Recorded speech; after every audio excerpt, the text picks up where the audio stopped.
Claudio Fernando Nenobesi tampil sebagai juara baru karate komite kelas minus 84 kg PON 20 tahun 2021 setelah mengalahkan atlet pelatnas dari kontingen Sulawesi Selatan Feby Ramadan dengan skor 3-1.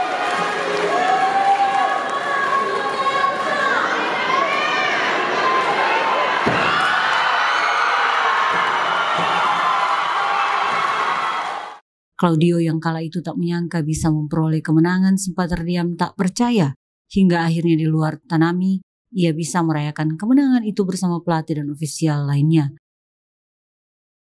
Kemenangan Claudio disambut gemuruh penonton yang sejak awal memberikan dukungan penuh kala itu. Prestasi ini jelas saja mengejutkan karena sosok Claudio yang belum tersentuh media dan benar-benar ditempa oleh pelatihnya untuk persiapan menghadapi PON 20. Ia bahkan mengaku tak pernah menargetkan apapun dan hanya berusaha tampil maksimal. Claudio sendiri adalah putra Papua yang lahir di Sentani 28 Agustus tahun 2001 dari orang tua Lambertus Nenobesi dan Agustina Sopleli. Ia sangat menyukai olahraga karate dan juga hobi bermain bola voli. Sejak kelas 4 SD Claudio kecil mulai menyukai olahraga dan di usia 13 tahun ia memberanikan diri untuk mengikuti kejuaraan karate. Kedepan Claudio ingin terus berkonsentrasi berlatih agar mampu mempertahankan prestasi yang sudah ia raih. Selain itu ia juga menyatakan bersedia jika mendapatkan panggilan untuk berlatih di Pelatnas.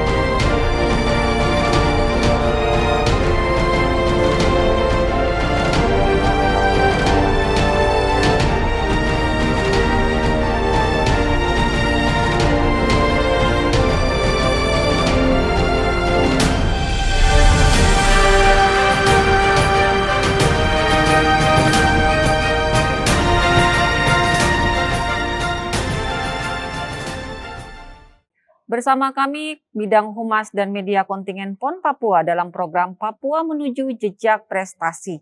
Dan telah hadir bersama kita kebanggaan dari cabur karate yang telah meraih medali emas dalam Komite Perorangan Min 84 kg Putra, yaitu Claudio Fernando Nenobesi. Selamat siang, Claudio. Selamat siang, Bu. Apa kabar? Puji Tuhan, kabar baik. Puji Tuhan, kabar baik. Claudio, pastinya ada hal-hal yang menjadikan perjuangan untuk meraih medali emas ini. Hal itu boleh dikatakan tidak mudah dan tidak gampang. Kira-kira perjuangan-perjuangan apa aja selama latihan atau selama sebelum lomba ini yang Claudio udah jalanin? Saya jalani program latihan atau yang dikatakan training center. Pemusatan latihan itu kurang lebih sudah 2 tahun. Kami training centernya itu 9 bulan di Jakarta, sama 3 bulan di Bali, sisanya juga kita di Papua. Di Papua iya. Ya. Pelatihan kami itu tepatnya di Jakarta itu di Depok, di Dojo Renzo. Kalau di Bali kami di daerah Kuta, di Joger. Cuma kami hanya beberapa bulan saja di situ, sisanya kami pisah karena PPKM ya. yang berlaku, sehingga latihan kami terbatas, ya ruang gerak kami juga terbatas karena PPKM. Claudio, dengan cerita yang tadi pastinya ada tantangan tertentu nih, tantangan yang paling sulit pada saat latihan. Untuk di cabur karate ini. Untuk cabur karate, pasti tiap bulan atau tiap minggu itu pasti ada peningkatan latihan terus, intensitas latihannya juga terus dinaikin. Kadang ada materi yang saya sulit, yang saya kadang susah juga sesuaikan dengan berat badan saya. Mungkin latihan moving kiri kanan saya kurang menguasai, itu yang kadang bikin saya sulit di situ. Terus beberapa kali latihan fisik juga, mungkin ada yang saya kurang di situ juga. Itu yang sebagai tantangan untuk pada saat latihan ya. Tetapi intinya dengan mendulang medali emas ini, dari latihan itu pastinya prosesnya membuahkan hasil yang gemilang. Puji Tuhan. Claudio, apa sih perasaan Claudio pada saat dinobatkan sebagai juara pertama di kategori Claudio ini? Terus perasaan haru apa pada saat dikalungkan emas? Puji Tuhan, saya dinobatkan sebagai pemenang itu. Saya tidak percaya, saya kayak kenapa, maksudnya Tuhan itu baik sekali sama saya. Tuhan bisa kasih saya medali emas. Padahal umur saya baru 19 tahun dan ini menjadi PON pertama saya. Saya rasa itu mustahil bagi saya untuk bisa meraihnya, tapi Tuhan nyatakan itu sekarang. Tuhan begitu baik Tuhan pada begitu Claudio baik ya. pada saya. Perasaan saya campur aduk. Saya antara nangis, bingung, terharu, semua campur aduk di situ. Motivasi saya untuk meraih emas ini sebenarnya saya tidak target emas, tidak. Saya hanya target untuk bagaimana saya main terbaik. Kalaupun saya kalah terhormat. Menampilkan hal yang terbaik Iya. gitu ya. Claudio tadi kan sampaikan bahwa hal ini seperti mimpi untuk menjadi juara pertama. Iya. Dan apakah memang dari dari pelatih sendiri itu tidak menargetkan ke Claudio bahwa Claudio di kategori Claudio sendiri ini harus mendapatkan emas? Kalau untuk target sendiri itu 2 medali emas, namun kita tidak dikasih tahu itu untuk siapa targetnya itu. Jadi hanya 2 yang ditargetkan. Dari namun target tidak ada. keseluruhan Iya. ya untuk di karate Iya. itu. Tapi tidak menargetkan siapa-siapa di dalam tim ini. Oke. Tapi puji Tuhan, Tuhan begitu baik hingga di hari pertama saya bisa dulang medali emas untuk tanah Papua. Di hari pertama pada saat perlombaan ya, Iya. sangat luar biasa. Claudio, ada nggak hal-hal atau kesan-kesan yang mengharukan atau membuat Claudio itu sangat berkesan banget di setiap latihan-latihan yang Claudio udah jalanin sebelum lomba PON ini? Sebelum pertandingan, hal-hal yang buat saya terharu itu pada saat kami ada kumpul malam, kami kumpul malam itu sama teman-teman. Semua teman-teman iya, tim Papua semua Atlet teman-teman. ya. Jadi kita kumpul itu ada 4 orang yang mau bertanding di hari pertama. Kebetulan saya sendiri. Jadi semuanya pada berdoa sama-sama, semuanya pada kasih semangat, support sama-sama. Di situ yang buat saya terharu, saya nangis. Maksudnya bahkan kakak-kakak saya pun dukung saya untuk terus maju. Saya rasa sangat luar biasa. Senior-senior saya yang selalu membantu saya, senior-senior saya yang selalu mengajarkan bahwa harus semangat, walaupun saya paling kecil, tapi saya harus ada jiwa jadi sang juara. Dan itu terbukti ya. Jadi di dalam tim Papua di cabur karate ini Claudio yang paling muda ya. Sebenarnya ada adik junior kami yang paling muda. Cuma saya kalau di laki-laki paling muda. Kalau di putranya paling muda ya, Iya. paling bungsu lah ya. Iya. Tetapi bisa mendulang medali emas ya, puji Tuhan. Claudio di samping untuk pada saat latihan melalui tantangan itu semua, Claudio artinya sudah melewati itu semua. Sampai memutuskan menjadi atlet profesional di karate ini. Apa yang memotivasi Claudio? Motivasi saya yang pertama itu untuk bisa jadi atlet karate itu ada kedua pelatih saya, pelatih nasional Sensei Novilus Yoku sama Sensei Zakaria Sogorom. Sama ada senior saya sudah dipanggil Tuhan, almarhum Yolanda Asmuruf. Itu menjadikan saya motivasi bahwa di Papua juga terbit matahari emas untuk Indonesia dan saya bisa. Dan Claudio membuktikan itu. Claudio ini kebetulan lahir dan besar di Papua ya. Di daerah mana itu Claudio? 2001 ya. Nah sekolahnya pada saat TK, SD, SMP, SMA semua di Sentani. Siap, saya sekolahnya di Sentani. Di Sentani berarti boleh dikatakan putra Papua sendiri yang memang lahir dan besar di Sentani ya. Iya. Nah Claudio ini kan sudah mengharumkan dan membanggakan Papua di PON 20 tahun 2021 ini di cabur karate. Pada saat memutuskan untuk menjadi atlet karate, apa respon dari kedua orang tua? Untuk kedua orang tua sendiri, awal saya mengikut karate, papa saya kurang setuju karena papa saya orangnya senang bermain sepak bola. Oh gitu ya? Iya, jadi jauh ya? Iya, Perbedaannya jauh antara Iya. karate dengan sepak bola. Lama kelamaan, puji Tuhan, Tuhan buka pintu rezeki. Saya berhasil dapat medali pertama waktu umur 12 tahun. Jadi itu situ- turnamen yang pertama? Siap. Atau? Turnamen pertama Uncen Iya. Open 5. Jadi mulai dari situ papa saya lihat potensi saya yang ada di dalam olahraga karate. Akhirnya orang tua memutuskan untuk mendukung dan mensupport. Mensupport ya. Tapi jawaban dari papa mama itu seperti apa? Pada saat itu kan ibaratnya masih kecil kan? Masih kecil untuk memutuskan menjadi profesional di atlet cabur karate ini. Nah, jawaban papa mama pada saat izin untuk menjadi atlet karate itu seperti apa? Untuk jawaban papa mama sih, bapak sama mama bilang apapun yang kamu tekuni asal itu positif, asal itu berguna bagi orang lain, jadi berkat bagi orang lain. Kami bapak mama siap setuju mendukung mensupport kamu untuk kemuliaan nama Tuhan, untuk jadi berkat untuk orang lain juga. Jadi berkat untuk orang lain dan bagi berkat untuk keluarga dan Papua terkhususnya ya. Claudio, pastinya ada hal-hal yang berkesan banget pada saat mengikuti turnamen. Nah, turnamen di mana aja yang paling berkesan menurut Claudio? Yang paling berkesan itu PON. Di PON ini ya? Iya, terutama waktu itu di kelas saya, kelas min 84 kg putra. Puji Tuhan, Tuhan boleh mengizinkan saya juara di situ. Sementara di kelas itu ada 3 orang pelatnas. Di dalam itu yang mau dikatakan kelas itu juga menjadi kelas.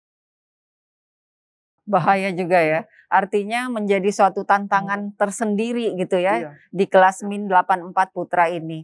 Nah, Claudio, selain daripada tentang tantangan, tentang support dari orang tua dan beberapa hal-hal di turnamen yang sudah menjadikan Claudio sebagai putra berprestasi. Nah, ada nggak pada saat, khususnya di PON 20 ini, pada saat berhadapan dengan lawan yang sekiranya Claudio merasa, wah ini senior saya, ini adalah atlet nasional atau jauh lebih senior, atau mungkin ini sepak terjangnya sudah lebih dari saya nih.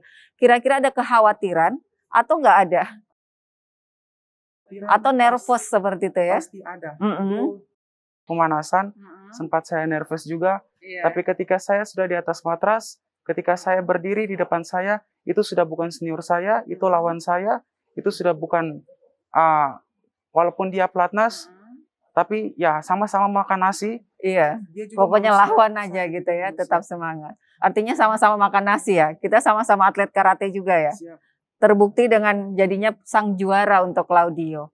Claudio di kalung medali emas ini dipersembahkan untuk siapa? Medali emas ini pertama saya persembahkan untuk Tuhan Yesus. Tuhan Yesus luar biasa dalam saya punya hidup. Itu pertama sekali. Yang kedua untuk kedua orang tua saya. Bapak, Mama, terima kasih banyak sudah mensupport saya selama ini. Selama saya tesnya kurang lebih 2 tahun, jarang pulang ke rumah. Bahkan 9 bulan tidak pulang-pulang ke rumah, sering ditelepon kapan pulang. Saya jawabannya sabar, belum. Yang ketiga, saya persembahkan ini untuk masyarakat Papua. Terima kasih banyak untuk dukungannya. Tuhan Yesus berkati. Tuhan Yesus berikan kekuatan selalu untuk masyarakat Papua, terutama mama-mama yang di jualan pinang di pinggir jalan. Untuk bapak-bapak yang nelayan yang jualan ikan di pasar. Terima kasih banyak untuk doanya semua. Tuhan berkati, saya boleh meraih medali emas di hari pertama. Dan mama-mama juga yang menjual noken-noken ya. Karena Siap. di PON ini sudah ramai banget dengan souvenir noken-noken seperti yang saya pakai kan. Siap. Anyaman memang yang anyaman dari khas dari Papua yang dirajut sendiri oleh mama-mama Papua kita. Menjadi suatu kebanggaan untuk Papua sendiri. Claudio, pastinya ada bonus yang didapat. Nah, dipersembahkan dan digunakan untuk apa sih bonus itu? Bonusnya sendiri, saya pakai untuk tabungan untuk masa depan saya. Sama saya tabung untuk adik-adik saya yang masih sekolah.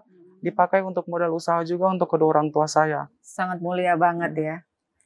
Claudio adalah salah satu putra Papua yang telah membanggakan dan mengharumkan nama Papua di cabur karate dengan mendulang medali emas.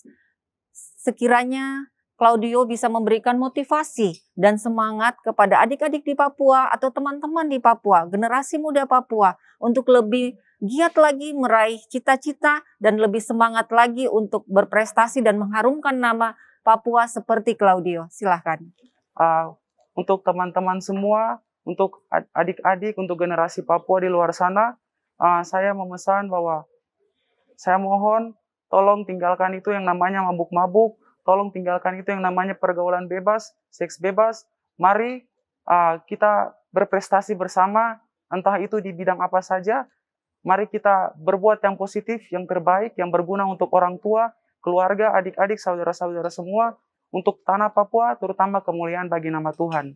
Amin. Terima kasih. Singkat dan padat banget untuk pesan untuk teman-teman di Papua ya Claudio ya. Siap. Terima kasih Claudio sudah berbagi cerita, motivasi kepada teman-teman agar teman-teman juga lebih giat lagi meraih cita-cita.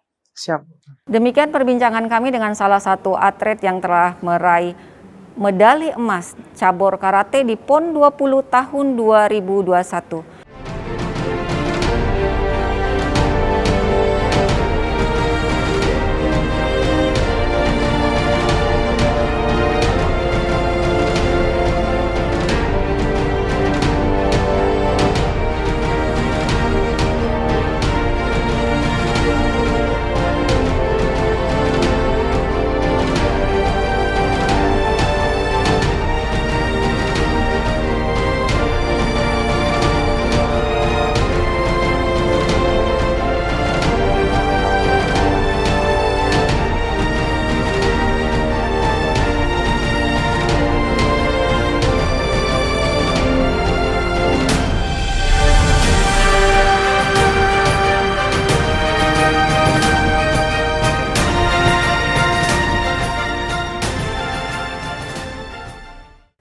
Kembali lagi bersama kami Bidang Humas dan Media Kontingen PON Papua dalam program Papua Menuju Jejak Prestasi. Dan telah hadir bersama kami Bapak Kepala Pelatih dan para pelatih di cabur karate pada PON 20 tahun 2021. Bapak Kepala Pelatih, Bapak Sakarias Sogorom. Selamat malam Bapak. Selamat malam. Dan selanjutnya Pak Ronald Ayawailah, pelatih di karate juga ya Bapak ya. Selanjutnya Bapak Novilus Yoku, pelatih karate juga. Dan Bapak Ridi Okwar. Sehat semua ya Bapak ya? Sehat. Pastinya sebagai seorang pelatih atlet ya Bapak ya. Kita berbincang singkat aja Pak tentang bagaimana atlet-atlet kita di tim Papua khususnya di cabur karate. Nah, menurut Bapak Kepala Pelatih nih, proses pelatihan dari para atlet cabur karate, apa yang menjadi tantangan seorang pelatih kepada atlet-atlet tim Papua kita ini, Bapak? Baik, yang pertama itu kita mulai bulan Oktober 2019, kemudian itu masih berjalan. Kemudian kita masuk 2020, program mulai masuk program inti, penyusunan program kita kerjasama antar pelatih. Lalu yang paling utama itu karena atlet kami itu adalah atlet-atlet yang tidak masuk dominasi di nasional. Jadi menjadi tantangan buat kami berempat. Ada satu lagi Ibu Ometa, beliau lagi berangkat. Bagaimana kita memotivasi mereka dengan program yang tepat untuk bisa meraih prestasi di PON ini. Memang banyak kendala yang kami hadapi tapi tidak menjadi tantangan, terutama menghadapi COVID-19 ini. Iya. Kami pernah 9 bulan di Depok, mulai pandemi itu pertama kali. Ya, kami masih tinggal berlatih terus di Depok di Padepokannya Profesor Sulistiawan. Kemudian kita kembali ke Papua, lalu kita balik lagi ke Bali selama 5 bulan.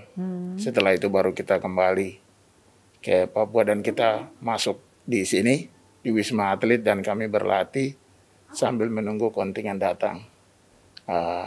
Hasilnya sesuai target yang diberikan oleh Pemprov dan KONI, bahwa kami 2 medali emas dan 2 perak, kemudian 5 perunggu. Jadi dari cabur karate kami menyumbang ada 9 medali. Demikian. Jadi intinya udah sangat benar-benar berprestasi untuk di karate ini ya Bapak ya. Iya, kami memenuhi target yang diberikan. Memenuhi target. Iya. Dan bahkan melebihi untuk perak dan perunggunya. Iya. Puji Tuhan. Ada mungkin tambahan dari Bapak-bapak pelatih tentang bagaimana tantangan melatih tim atlet kita di cabur karate ini?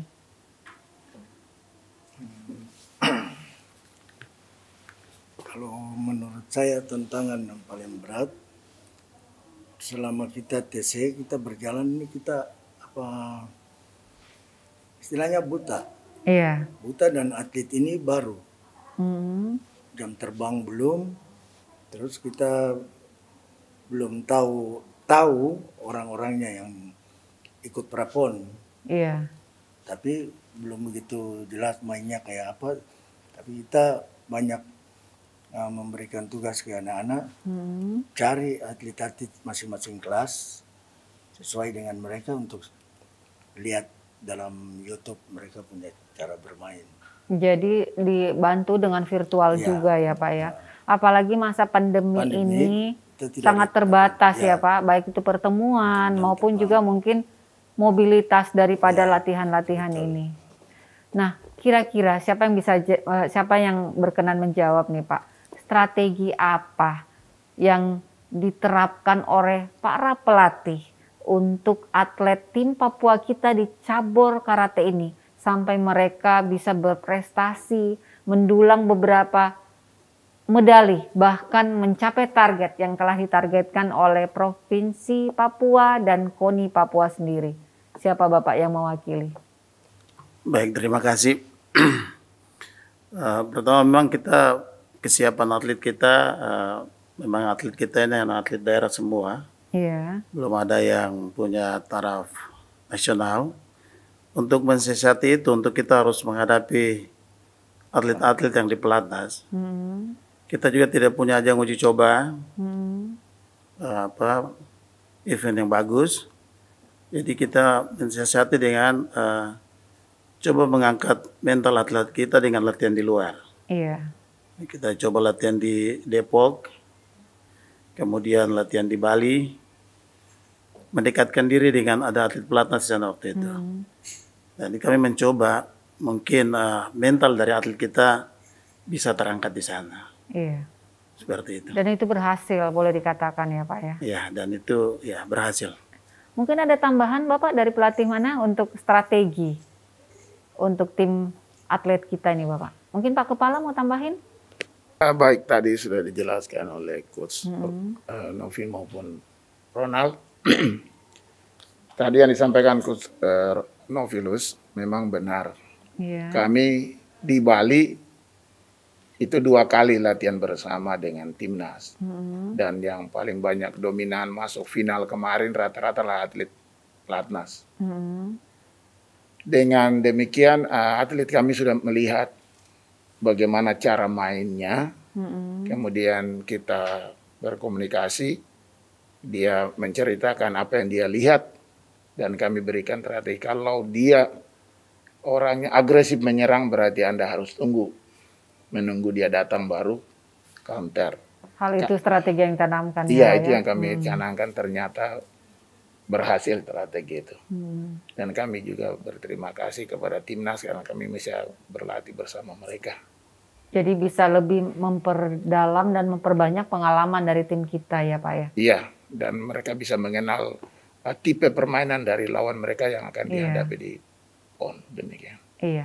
Bapak ada nggak karakteristik atau mungkin tentunya ada karakteristik tersendiri untuk tim Papua ini di cabur karate untuk atlet-atlet kita sampai bisa meraih medali emas, perak, dan perunggu. Karakteristiknya seperti apa itu Bapak untuk atlet-atlet kita ini? Karakteristik yang menurut saya adalah motivasi utama mereka. Motivasi untuk berbuat terbaik buat Papua. Dan mereka tidak menyerah dengan melihat nama besar dari lawannya. Mereka karena motivasi untuk berbuat terbaik untuk Papua, ya mereka laksanakan pertandingan itu dengan enjoy, tanpa harus berpikir lawan yang dihadapi itu lawan berat atau juara Iya. SEA Games atau nasional. Gitu karakteristik mereka. Intinya mungkin mereka mental dan semangat sudah terbangun ya Pak ya. Iya. Mungkin bisa ditambahkan dari Pak Ridi? Baik, terima kasih. Yang pasti karakteristik anak-anak ini, Mbak, apa ya, dia kuat, motivasi yang kuat, terus kekompakan mereka yang luar biasa itu yang mungkin membuat mereka itu sama-sama saling support gitu, Mbak. Baik dari tim pelatih, tim atlet sendiri, itu sih yang pasti kerjasama kita. Kalau ditanya ciri khas kita itu apa, karate tim Papua ya itu karakteristiknya adalah kompak. Lebih ke kekompakan, lebih ke kekompakan kita yang terjaga.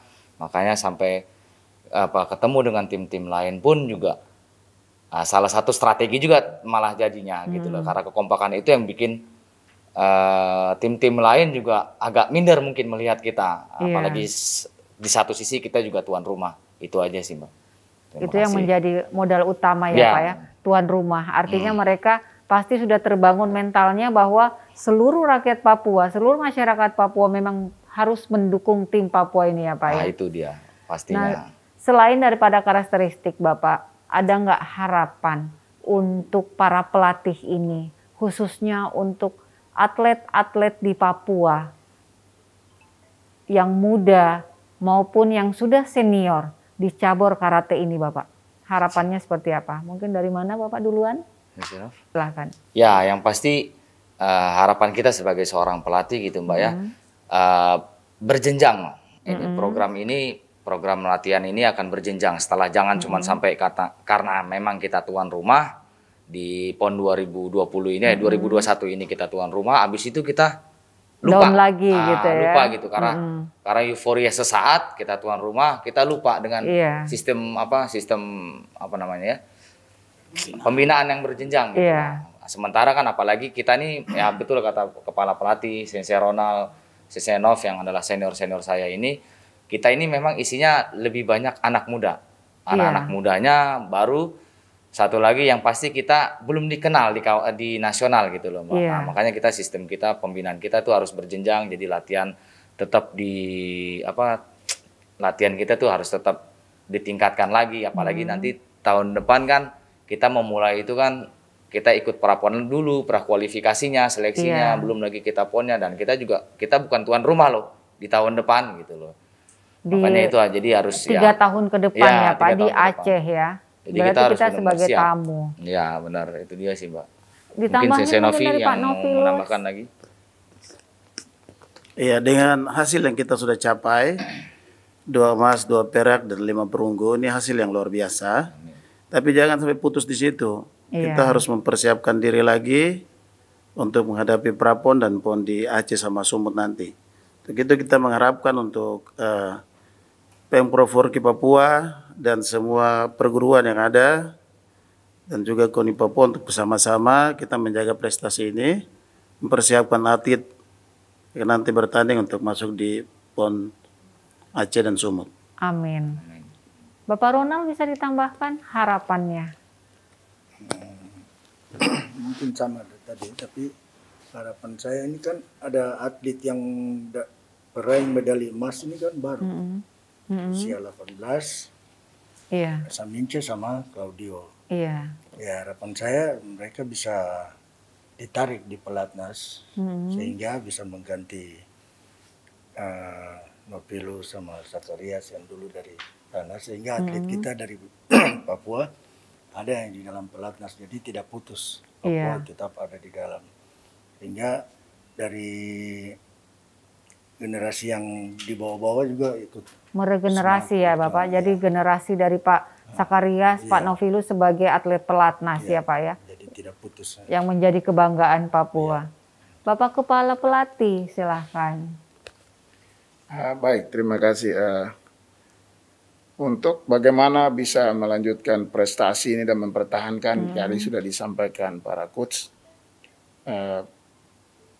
Kami hanya berharap kepada Pemda bisa dalam hal ini Bapak Gubernur sebagai Ketua Umum Provinsi Papua bisa mengeluarkan suatu surat telegram mengimbau kepada atau memerintahkan kepada Pak para kepala dinas setiap ada ulang tahun dinas itu bisa mengadakan suatu event olahraga prestasi, sehingga atlet-atlet Papua yang berprestasi sekarang dapat menyalurkan itu, dan menurut saya akan mendorong prestasi yang lebih tinggi di 3 tahun ke depan, yaitu PON di Aceh dan Sumatera Utara. Kalau tidak demikian, prestasi kami pasti akan turun. Bagaimana untuk kita bisa mempertahankan peringkat 4 nasional PON 20 tahun 2021 ini di tahun PON 21 nanti di Aceh, Aceh dan Sumatera Utara. Kira itu strategi yang harus dibangun. Demikian.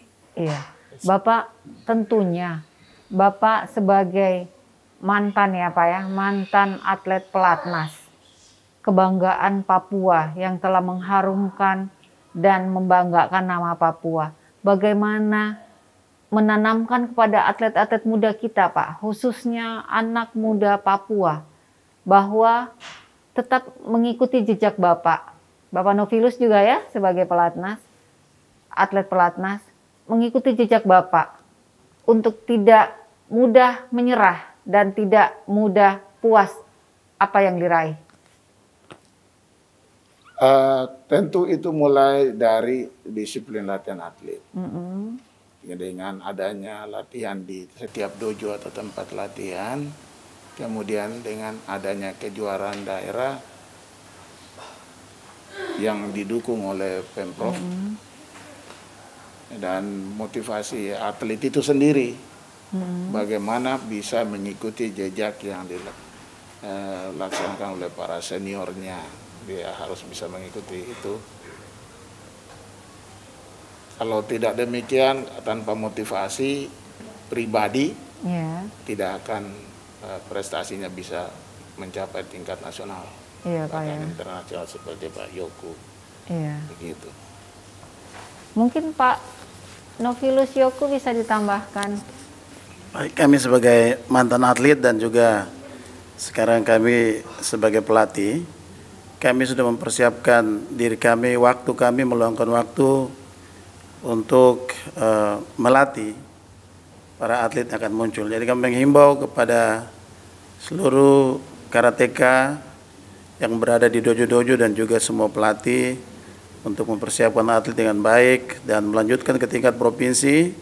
Kami sebagai pelatih siap untuk melatih atlet untuk berprestasi dan membawa nama Papua maupun Indonesia nanti. Terima kasih. Bapak tetap di Pak Yoko dulu. Potensi untuk para atlet di cabur karate ini, khususnya di Papua ini Bapak, seperti apa potensinya? Kita karate sama seperti olahraga sepak bola di Papua. Dia banyak tersebar sampai di kabupaten-kabupaten. Itu potensinya besar, dan karakteristik dari orang Papua atau atlet Papua sendiri, mereka ini kuat-kuat, mempunyai semangat motivasi yang luar biasa. Jadi kami hanya bisa melatih sedikit, semangat juang yang tinggi itu, dan mempunyai kemampuan yang luar biasa itu ada semangat terpendam, kemampuan terpendam. Kami hanya bisa melatih sedikit, dan kami yakin bahwa mereka itu mampu untuk bersaing di tingkat nasional. Iya. Bisa ditambahin mungkin dengan Bapak Kepala Pelatih potensi karate di Papua ini Bapak? Baik, tadi sudah disampaikan Pak Nofilus bahwa potensi kita memang luar biasa. Hanya event yang kurang untuk pengalaman mereka. Jadi kalau banyak event bertanding, mereka akan mengukur kemampuan itu lewat kejuaraan yang dilakukan oleh Pemda, baik di provinsi maupun kabupaten. Sehingga mereka dapat mengukur kalau sudah juara di tingkat kabupaten akan masuk tingkat provinsi dan terus seterusnya. Potensi itu tidak bisa dikembangkan kalau tanpa diberi kesempatan untuk atlet berlatih dan bertanding. Kalau seorang atlet terus berlatih tanpa bertanding juga tidak akan menghasilkan prestasi. Ya, begitu, Mbak. Intinya berlatih dan bertanding ya, Iya, Pak. Lebih betul. banyak mengikuti seperti try out untuk lebih memicu dan menyemangati, juga membekali atlet-atlet kita ya Pak ya. Iya, benar. Biar lebih terpacu lagi untuk berprestasi. Iya. Bapak, untuk yang terakhir, bagi para pelatih dan kepala pelatih, bisa memberikan motivasi atau wejangan kepada para atlet kita Pak di tim Papua di cabur karate ini. Silahkan Pak. Baik, untuk atlet Papua yang sekarang di cabur karate, kami hanya berikan pertama ucapan selamat. Ya, selamat Anda telah berprestasi dan berbuat terbaik untuk kontingen Papua. Yang kedua, jangan sampai dengan meraih prestasi ini kemudian merasa puas. Kalau ingin prestasinya lebih tinggi masuk tingkat nasional, harus punya keinginan untuk merasa diri kurang. Nah, bagaimana untuk mempertahankan itu? Ya, dia selalu harus berlatih dan mengikuti apa yang disampaikan oleh para pelatih. Yang berikutnya, hindari alkohol. Kemudian mungkin seperti narkoba apa itu jangan pernah mencoba, karena itu akan menghancurkan prestasi masa depan kita. Itu dari saya, makasih. Sebentar Pak. Ini. Sebentar ya Pak, saya ganti baterai dulu. Tadi kedengeran nggak tapi ya? Tadi terputus. Jadi yang mana terputus? Ibu mulai lagi dari yang motivasi dan pesan untuk yang Bapak jawab itu. Saya motivasi aja, tapi motivasinya udah cukup. Maksudnya kan Ibu. Oh, untuk aku aja. Oke. 3, 2, 1. 3, 2, 1 lanjut. Untuk bagi para pelatih, pastinya ada motivasi atau wejangan yang akan disampaikan kepada para atlet cabur karate untuk khususnya di tim Papua. Silahkan Pak. Tadi Bapak sudah. Mungkin dilanjut dengan Pak Ronald dulu, singkat untuk motivasi untuk para tim atlet kita Bapak. Motivasi untuk atlet, saya mengharapkan untuk jangan terlalu cepat merasa puas, jangan terlalu cepat merasa bangga, harus tetap merasa kurang dan perlu menggali lagi lebih banyak. Dan kalau saya lihat atlet kita ini kan memang masih kurang banyak sebenarnya. Jadi saya berharap berlatih. Kalau kita bisa, kamu juga bisa. Torang bisa intinya. Torang semua bisa. Pak Yoku silahkan. Ya, di karate itu ada istilah hari ini kita juara, besok belum tentu.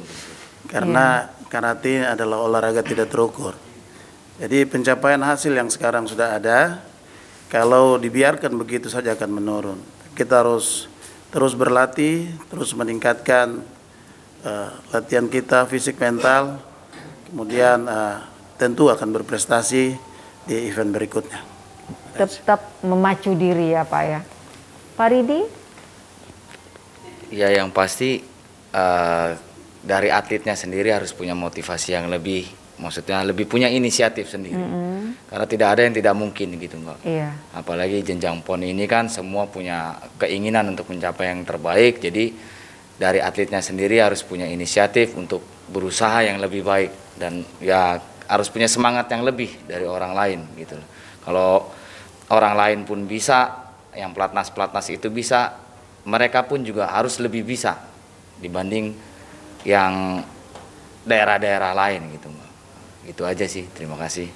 Intinya para pelatih boleh dikatakan sudah berhasil menggiring para atlet tim Papua di cabur karate ini dengan mendulang beberapa medali dan mencapai target yang sudah ditargetkan oleh Pemprov dan KONI. Begitu ya Bapak ya. Terima kasih Bapak Kepala Pelatih dan para pelatih sudah menyempatkan waktu berbincang singkat dan membagikan semua motivasi dan semangat baik bagi para atlet cabur karate maupun kepada para generasi muda di Papua. Demikian perbincangan singkat kami dengan para pelatih cabur karate di PON 20 tahun 2021. Saksikan terus program Papua Menuju Jejak Prestasi. Torang bisa, Papua juara.